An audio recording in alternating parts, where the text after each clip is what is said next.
Before I begin, I would like to thank very much Mr. John Lear for making it possible for me to be here at this conference. I did not know whether or not I would be able to make it, and John made that possible, and he has my deepest gratitude because I've been looking forward for an opportunity like this for almost 10 years now. And also I'd like to thank the other speakers who very graciously donated some of their time to allow me to speak. I have 45 minutes, and in 45 minutes I have to condense 12 years of information and happenings. What I would like to do is speak for 30 minutes and then for 15 minutes accept questions from the floor. And I'd like to make a promise to you at this point that unlike certain people, I will not try to treat you like mushrooms by keeping you in the dark and feeding you bullshit. And that during the question and answer period, I will not ask myself questions and answer them for you. Give you a little background about myself. In 1976, while working for the United States government at RAF Chicksands, U.S. Air Force Base Security Services Command in Bedford, England, as a data analyst, I had the occasion to view a document entitled Grudge Blue Book Report number 13. Those of you who are aware of the history of Blue Book know that Grudge Blue Book, or Blue Book Report number 13, is a document that the government has sworn for years does not exist. Well, I'm here to tell you, ladies and gentlemen, that's crap. It does exist. While employed by the government and fulfilling my duties, I analyzed that document. I read it very carefully. Over 600 pages. Over half of that was photographs.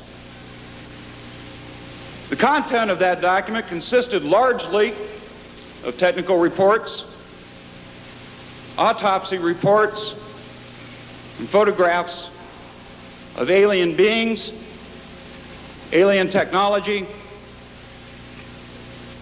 and sundry other things, which I will get into. And at this point, I would like to make mention that I find myself in a very, very poor position, which I am not entirely happy with because I'm being forced to do something I swore up and down I would never do.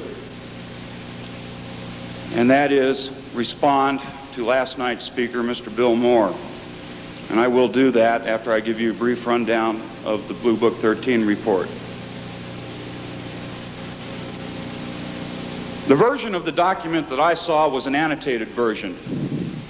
Mr. Cooper saw his version of the document in the early 70s. I saw my version of the same document in the mid-70s. My version of the document had been expanded considerably. A large portion of the document consisted largely of photographs. Photographs which showed alien beings, alive and dead. Microphotography photographs of tissue samples, lab reports of fluid samples, analytical data from the findings of tests, technical data concerning craft, power units, and possibly weapons. The general tone of the document itself was geared basically toward defense. How would we defend against something like this? How would we defend against the technology that was obvious and that was shown and reported upon in the document? Now, for the past 12 years, 8 of which I was in hiding, I have been called a liar. I have been called a drug addict, a pervert, a psychotic, you name it, and I've been called it. According to some, I am probably the most perverted son of a bitch you will meet in the entire world. And that's fine. After 12 years, I've become a little bit hard-shelled about the whole thing, and I don't particularly care. But there's something we have to understand as a group of investigators, as a group of interested people. We have to cut through the crap. We have to pull together as a unified force and forget personalities, forget character assassination, forget all of the politics that exist within organizations, and unite in order to find the answers that we need to find. We have to do this. It's imperative. Part of our problem right now is we don't even know what the questions are. We have to cooperate with one another. Many of you have read John Lear's interview with me in Virginia of last year, in which he outlined much of what I've been saying for the past 12 years. I would suggest that you get a copy of this if you do not have it and read it. Simple fact of the matter is I can't tell you any more than has already been published in things like UFO Crash at Aztec by Bill Steinman and Wendell Stevens, or what has been published by John Lear. It's all there. And most of you, I'm sure, have touched upon the report or read the report and what was in the report. Unfortunately, I'm faced with a dilemma at this point, and that dilemma is this. I came here last night to listen to Mr. Moore.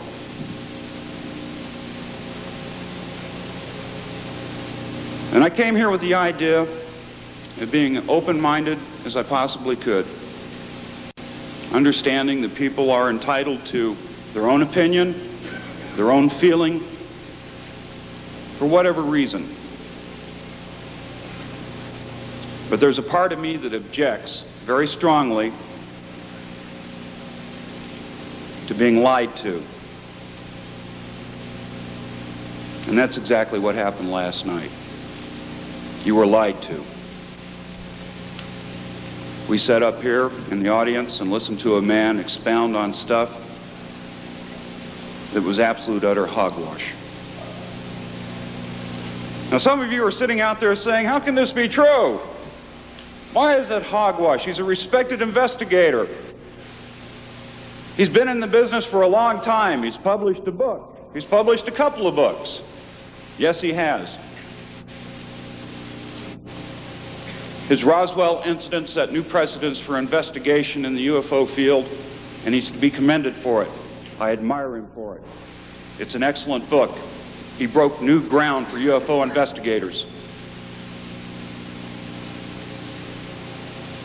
What happened after that, I don't know. You heard Mr. Moore stand up here and say in 1980 or 1981, he was approached and given information by Falcon or Condor or whatever the buzzard's name was. That was a lie.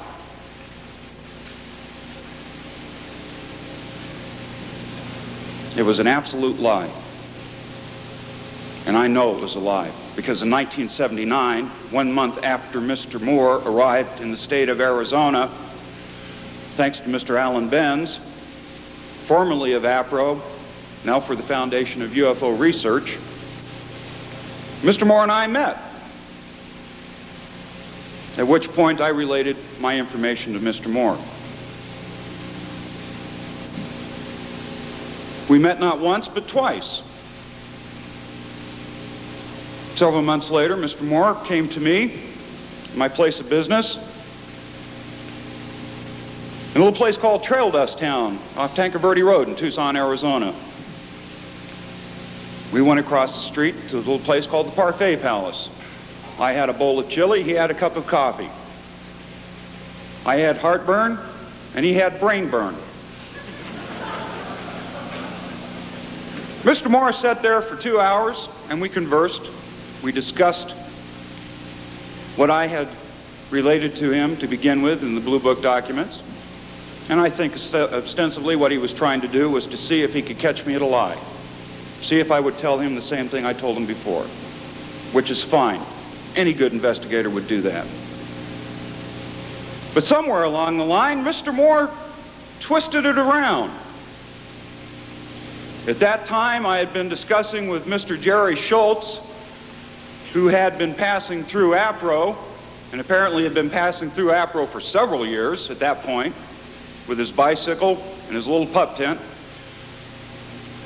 some of the implications of what had been going on. Quite literally, whenever I was in the APRO office, Mr. Schultz was in the APRO office, and he grilled me extensively. Mr. Moore asked my opinion of Mr. Schultz. At that time, being fairly conservative and not as liberal as I am these days, I expressed the opinion that I thought Mr. Schultz was a bit different. Mr. Moore brought up the question of drugs, to which I responded, I don't know. It's possible. Anything's possible. I did not know the man well. I never did know the man well, contrary to what you might have heard from Mr. Schultz himself. We were never close, never have been close. Very shortly after that, due to circumstances which got a little bit out of control with regard to my activity and investigation, and the fact that very suddenly there were serious attempts against my life, it became appropriate for me to disappear. At which point I went into hiding for 8 years. Yesterday marked the first anniversary of me resurfacing into the UFO investigative community.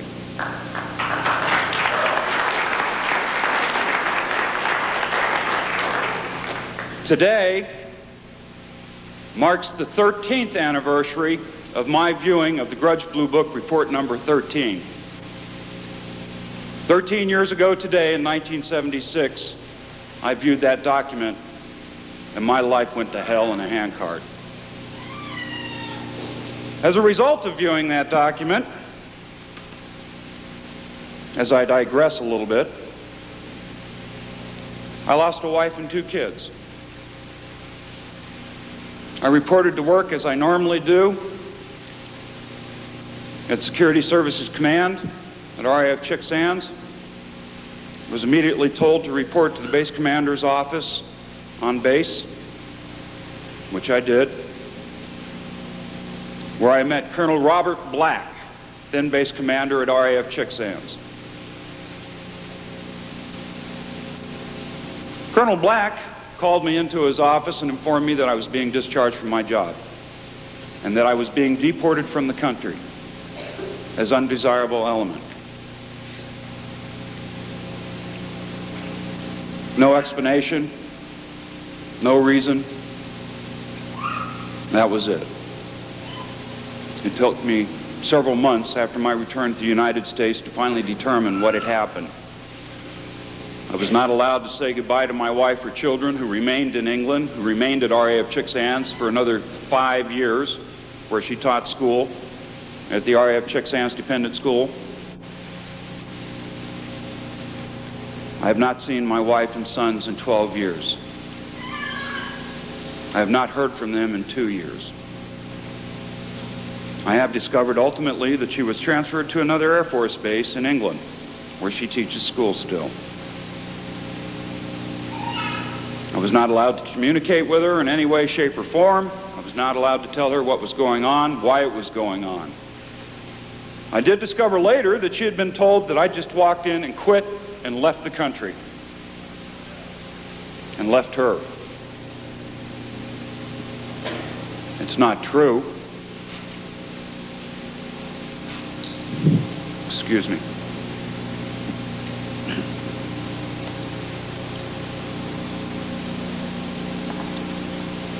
It's not true, but that's what she was told. And any woman in her right mind who's left high and dry with 2 kids to take care of is going to think the worst. And that's understandable.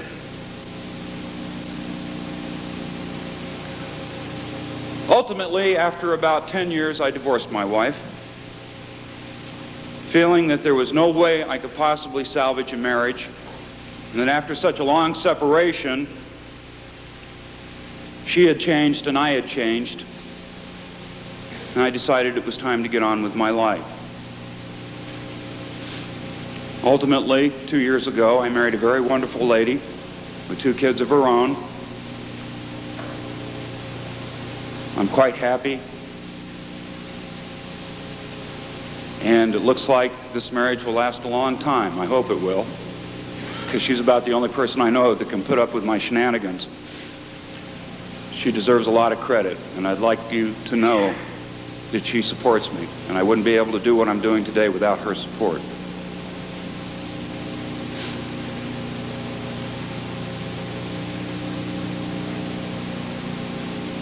During the last 12 years, there have been over 15 attempts on my life. I have been shot at, I've been stabbed, I've been blown up, I've contracted food poisoning, all the little things that are geared to look like nice little accidents. Now, some of you will say, well, if you were in such a secure position while you were hiding, why did you come back out? I was employed at a radio station in Lynchburg, Virginia, WLVA, Stereo 59. By this time, John Lear had tried to contact my father. My father is William J. English, Speaker of the House of Representatives for the state of Arizona. My father, being somewhat aware of my desire to maintain my anonymity, denied my existence to John, had his secretary deny my existence. And John, bless his heart, persisted. Persisted to the point where my father's secretary was so worked up and so upset, my father decided to forward John's phone number and a terse little note saying that he did not tell John where I was at or how to get in contact with me, and I damn well better take care of it because he was getting tired of it. I learned a long time ago it's not wise to cross my father. He has a nasty habit of getting what he wants. But I didn't respond to it immediately for 2 reasons. 1, I did not know John Lear. And 2, I really didn't feel that it was necessary at that point for me to come out of the closet and announce that the rumors of my demise were exaggerated.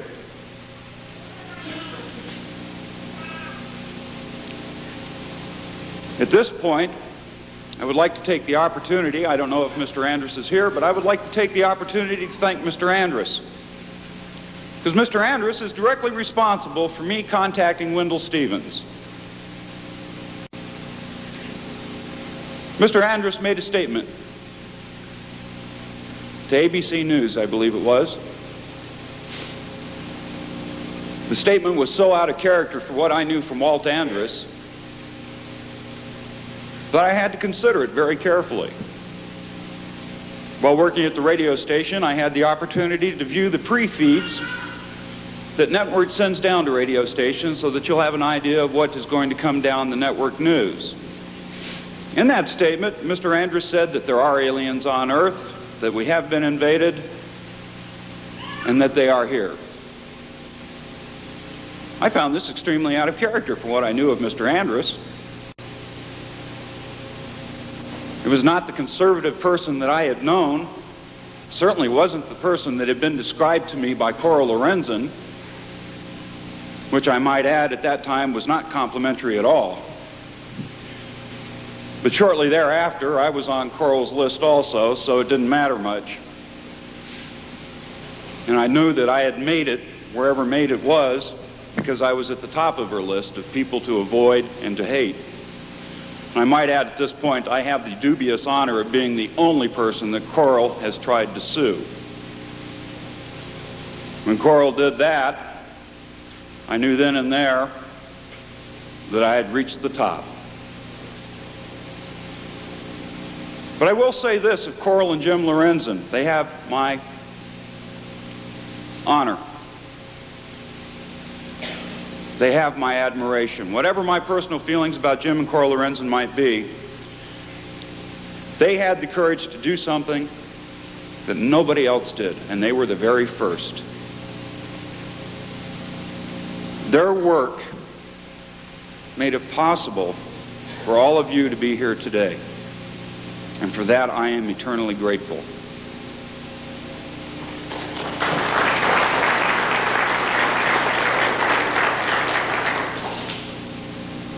To continue, and I apologize for digressing and going off into tangents, but that's the way I am.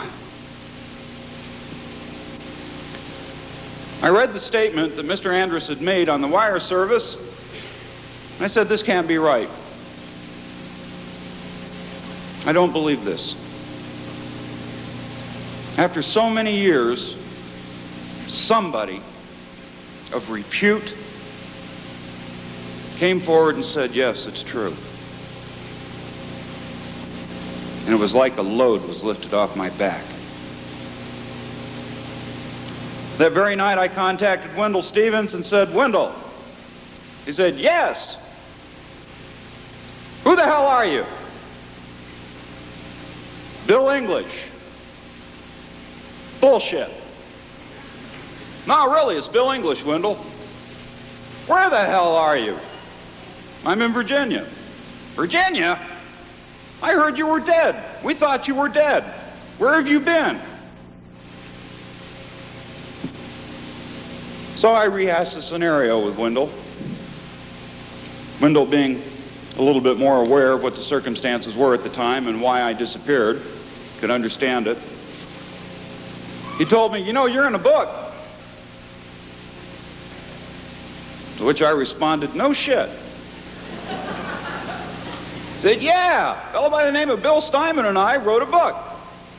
Well, I helped him. No kidding.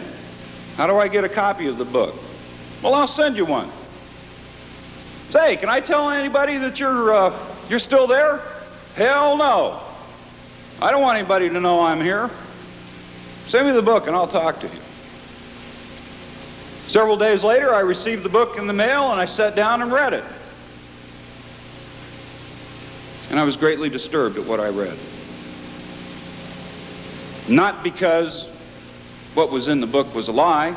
It wasn't. The information that was in the book was extremely accurate. Wendell had very faithfully seen to it that all the information was there. I was disturbed because after so many years I was forced to sit down and remember the circumstances that brought me to that point in my life. I then sat down with my wife and said, Valerie, I want you to read this. This is who I am. This is what I'm about. It's finally come out in the open. She read it. She said, is it true? I said, yes. And then she said, what are you going to do about it? What are we going to do about it? I said, well, what should we do about it? I don't know. I said, well, boy, you better get off your ass and get out there and start talking about it, because it's obvious somebody out there knows what's going on and they had better get the straight information.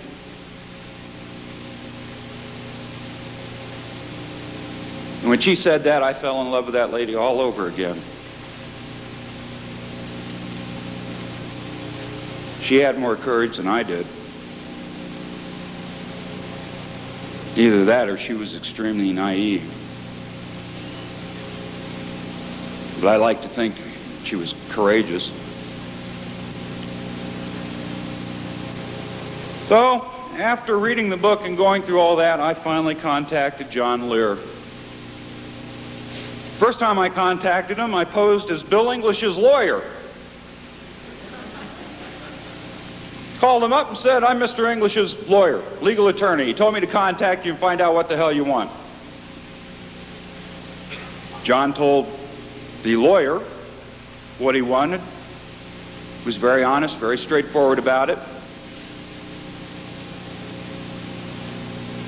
I thanked him, hung up. And then I didn't call him back for about 2 weeks.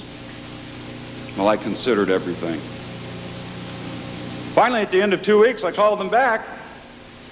We talked for a few minutes. He asked if he could meet me in Virginia, and I said, yes, please do. And at a great inconvenience to him and at much expense, he flew to Virginia to meet me, where I met him at the Lynchburg airport. Immediately upon his arrival, for the first time in 8 years, we were followed. The government knew where I was at.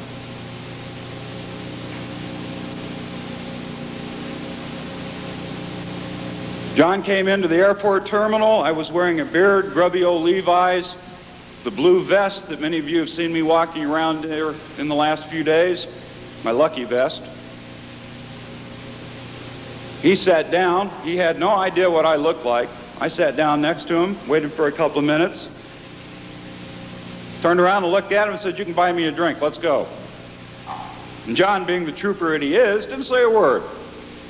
Got up, grabbed his bag, and walked out the door.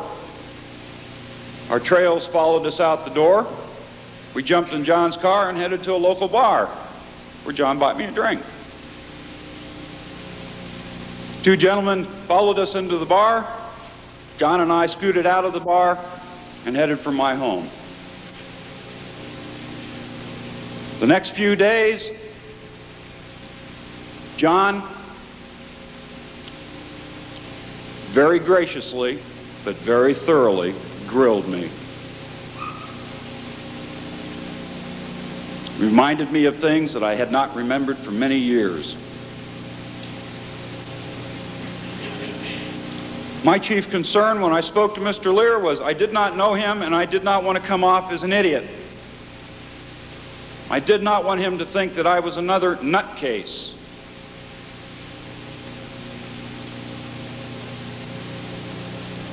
It wasn't until about a month later when Mr. Lear sent me a copy of his report on meeting with me that I finally had an idea of what he thought of me. And I was deeply gratified to see that he believed me.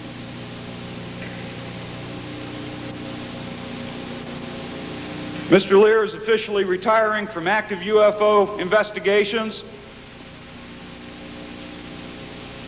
and I cry for it. Objectively, he has not been in the field for very long, but what he has done has been phenomenal. Mr. Lear is perhaps one of the finest men I know.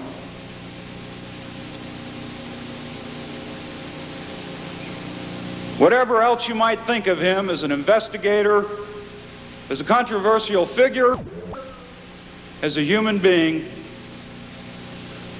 the man has heart. And there's damn few of us anymore that can say that about anybody.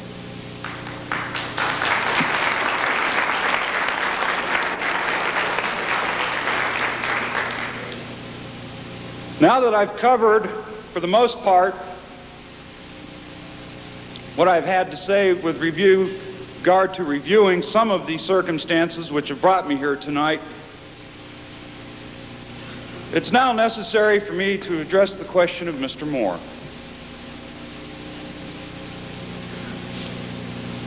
Last night, Mr. Moore stood up here and said, we must stop the character assassination. We must stop the infighting. We must stop the disinformation.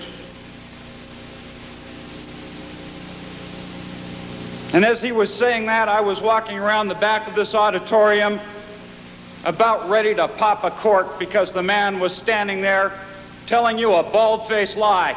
Yeah.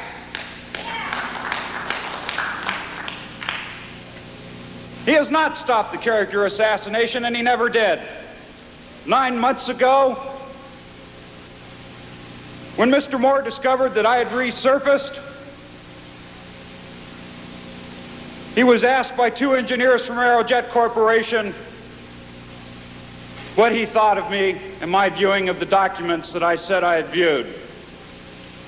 To which he responded, Bill English told me that he and Jerry Schultz were doing LSD when they wrote the Blue Book summation. This is a documented fact. Bill did in fact say this, and I have a letter from him stating that he said it. And I have that letter here today. It's in the possession of Mr. John Lear because I gave it to him yesterday morning. That statement is an out-and-out lie. I never made such a statement to Mr. Moore. In fact, I do not do drugs. I have a hard time taking drugs, even those prescribed by the doctor.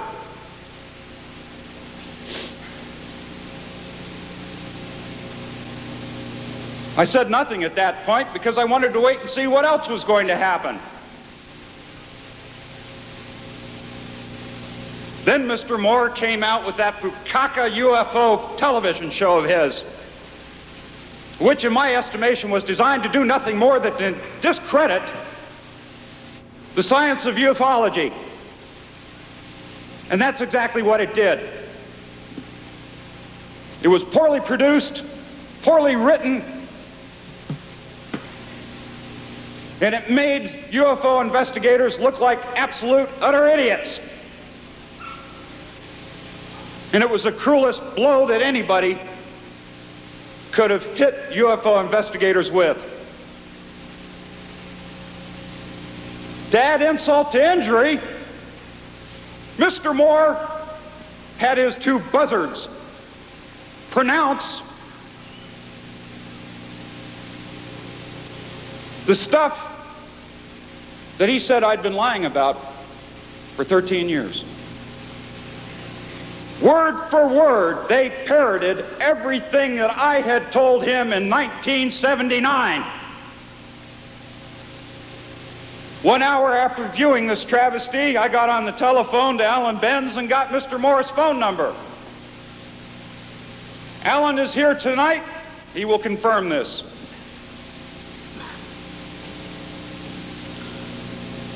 Bill was in Washington, D.C. I spoke with Mr. Chandra. I told Mr. Chandra that I wanted a piece of Mr. Moore's ass so bad I was ready to crawl through the phone and bite him on the ear. All right! I told Mr. Chandra that that show was bullshit. That a man who for 12 years had said that Bill English is a liar and a drug addict and a paranoid schizophrenic and every kind of perverse son of a bitch that you can imagine, produced a television show that parroted everything that I had been saying for 12 years. My question at that time was, if I'm such a liar, why would you produce a piece of crap like this and have someone say that?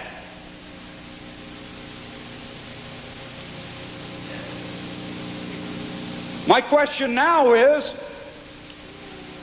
after producing that piece of shit, why would you stand in front of an audience of qualified, intelligent people and tell them that it was a disinformation ploy? Another lie.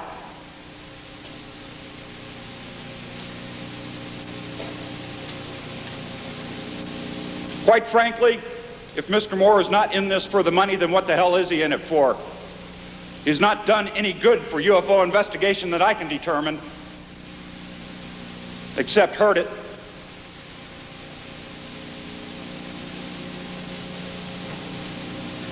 I would like to take this opportunity right now to apologize to you and to those of you who support Mr. Moore, but facts are facts. Whatever you may think of me, Tomorrow morning I will get up and wash my face and go to the bathroom and put my pants on just like most of you do. I will be here tomorrow.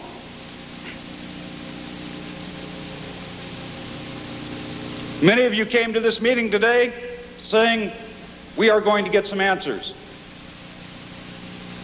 And I apologize to you because I don't have any answers for you. I don't even know what the questions are anymore. I do know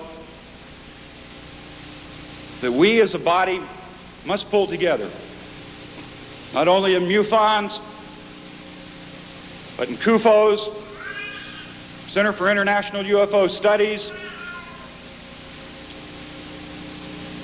all of the UFO organizations that are in existence today must put aside their political aspirations, must put aside the politics of their organization, must put aside their personal feelings. We must. It's imperative if we are going to accomplish anything. It has long been my central repository of records and information. Do it in such a manner that all organizations can access the information. Thanks to a gentleman by the name of Mr. Richard Scheffler out of Alamogordo, New Mexico, that dream has come true. In the last 2 months, we have established a computerized news and information service devoted strictly to UFO information. Quality UFO information.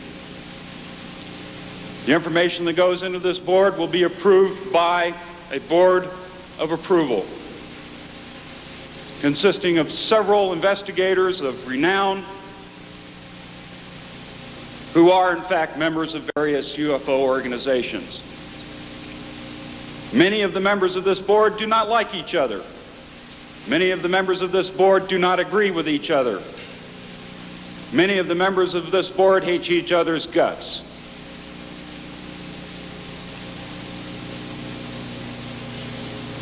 We don't care. Whatever your opinions and personal conflicts might be, the members of this board are charged with the duty of checking over whatever information is submitted to the UFONet bulletin board for content, investigative technique. We do not editorialize. Whatever is submitted will be put on the computer exactly as it was submitted. There will be no deletions. There will be no editorial comment added to it. Nothing. What you see will be the original document. It is my hope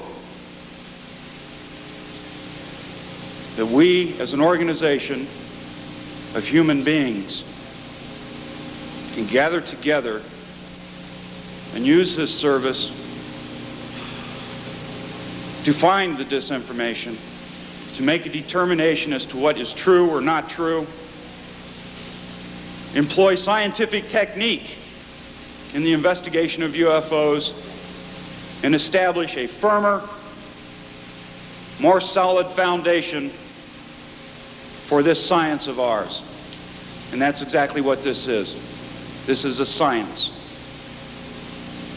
We have no established criteria per se for investigators, but we hope eventually that will take place and that ufology will be recognized as a genuine, bona fide field.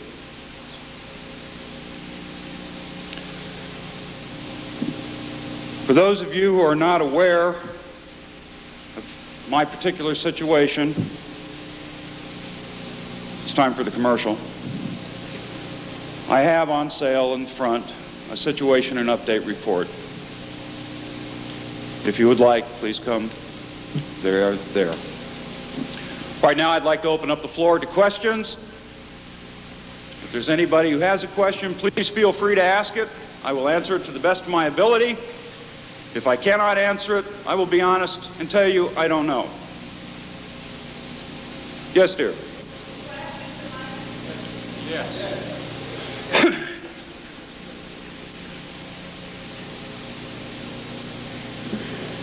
I would like to ask some questions. Please do. Would you comment about the Philadelphia experiment, Einstein and Marilyn Monroe? a little joke there for levity. To be perfectly honest with you, the only thing I know about the Philadelphia experiment is what I saw in the movie. I cannot give you a qualified opinion about the book. And what was the rest of your question? Well, I was wondering, in connection with that, about the mystery connected with Einstein's involvement with the Philadelphia experiment and the rumors about Marilyn Monroe being not only beautiful but intelligent, and her connection with the Kennedys, and why Jackie Kennedy kept quiet about everything. Was she also perhaps in fear for her life? My dear lady, you are asking me questions that I have absolutely no knowledge at all on. I see. I'm sorry, I can't answer them for you. Yes, sir. Yeah, can you talk about the circumstances where you reviewed this Report 13 in England? You were in the service there, or no, a little more detail? I was a civilian employee. I was employed by the Department of Defense Security Services Command. The document came across my desk in a diplomatic pouch with a disposition form instructing me to analyze the document, assign it a probability rate as to whether or not it was true, whatever. All I did was my job, which was essentially analyze the document that was presented in my inbox and write a summation of it. Thank you. Yes, Bill, will you discourse at length about some of the contents of this document and just get into it for about 5 minutes and tell us some of the things that you saw, and above all, some of your feelings towards this material. What were you feeling? What was it like to read this? And tell us about this material, because as a ufologist, I'm more interested in the flying saucers than I am about the petty squabbles between the researchers, you know what I mean?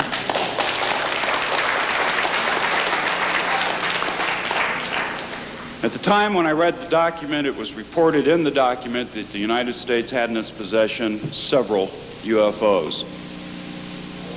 Technological reports showed that on a few of them they had been dismantled. There was a photograph of what was labeled as an atomic generator or a nuclear power unit, which was no bigger than a basketball. The inside of the craft showed what were control boards with strange writing on them. I'm not a linguist, so I couldn't begin to tell you what it said. There was a great deal of stuff, a lot of things that just dealt I was more interested, to be honest with you, in the autopsy pictures. Several of the autopsy pictures showed alien cadavers on autopsy tables that had been vivisectioned. Several photographs showed an alien head which had been removed from the body, cut in half, which showed brain casings. Some of these photographs were in color, some of them were in black and white. One particular photograph that I remember distinctly was that of three aliens shoved up against what appeared to be a white tile wall, in which they looked very confused, and a photograph of them was taken. I'm sorry? Live aliens. Does that answer your question? Yes, sir, May. Isn't it true, Bill, that our government believed for quite some time that these Greys boasted that they created Jesus Christ? I know it's kind of heavy, and I just figured I'd drop it on you. It is rumored that this is in fact what has taken place. It's rumored that because of biogenetic engineering, Jesus Christ was engineered by the aliens. Quite honestly, I have no knowledge of this. I'm not a theologian, And to be perfectly honest with you, that is a topic that I am afraid to even approach for the simple fact that it is so hot I would get burned. I appreciate that, and thank you. Yes, sir. Yes, as a civilian employee and privileged to that kind of information, I wonder what it was that led to them flopping that on your desk and what your direct reaction to information about UFOs. Did you have any previous orientation toward UFOs, or? Perfectly frank with you, I had no interest in UFOs whatsoever. I had no knowledge of them.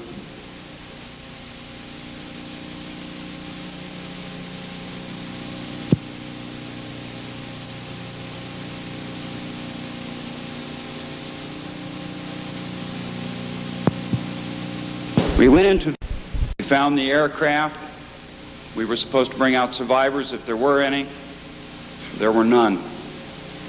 At that time, I had no concept of UFOs, ufology, mutilations whatsoever. We found the entire crew still in their safety harnesses in their seat in the aircraft. The aircraft had not crashed. It was perfectly intact. The only visible damage that we could see was the fact that the engine pods were damaged because the aircraft was sitting on them. The crew had been mutilated in every classical sense of the word, as described by Linda Howell in her book.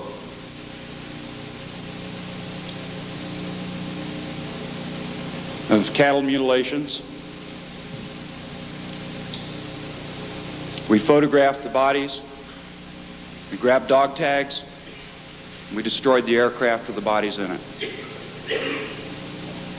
We returned to our assigned base. The photographs were forwarded to MACV headquarters in Saigon. This was the last I ever saw of them until 1976, when they appeared in the Grudge Blue Book 13 report. And I recognized them as being the photographs that I took. So I had no doubt whatsoever as to the authenticity of the document. Do you think that they knew that, handing you the file for your analysis? It's entirely possible. It's entirely possible. I could have been set up. I don't know. And then beyond that, after you did analyze it and write your report, I'm unfamiliar with that, so I'm just wondering if that was what led directly to your ousting in the service. I believe it was. I believe it was. Thank you. Next question, please. We're running short on time. I hope you don't feel slighted if I cut you off, but I'll try and get as many in as I can, so please make it brief. Okay. I understand you had 1 day to analyze the report. That's the recollection I have from reading about the report. And it was not until sometime later that you tried to reproduce the report from memory. I'm sorry, say again. I had a difficulty. It was sometime later when you tried to kind of regenerate the report from memory from your 1 day or so. Can you characterize if you think that your recollection of the report was complete, or to what extent do you think you were able to kind of regurgitate what you actually saw? Initially, it was about 95%. After 13 years, it's probably a little bit less. That's actually a very high percentage. Is that just your talent? I have an idyllic memory. Okay. Your what? Your what? I have an idyllic memory. Eidetic. Eidetic. All right, yeah. I got it, but I can't say it. Yes, sir. We were shown a videotape narrated by Rod Serling of the landing at Holloman Air Force Base. And the aliens' faces were described with large noses. And that contradicts most of the descriptions we've heard about the popularly published descriptions of the aliens.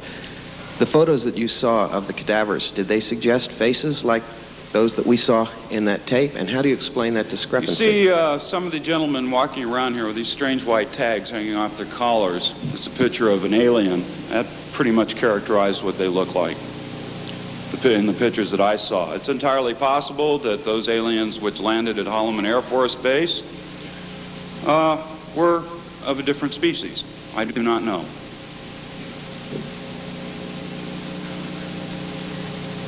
I have a question about a book that I discovered being mentioned in the Flying Saucer Review. In fact, being debunked and ridiculed there, and actually found a bookstore in Los Angeles, the book called Rancher. And when I opened it, the thing that grabbed my attention was mentioning of universes, super universes, central universes, local universes, and so on. And having some background in physics, in engineering, and being interested in different dimensions, I said, well, gee, interesting. Got the book, and I've been reading it carefully all these months. It was written in 34, 35, translated into English in the subsequent years, probably distributed through Your point, sir, please. We're running short on time. My question is, did you find any mentioning of this book in the documents that you came in contact with?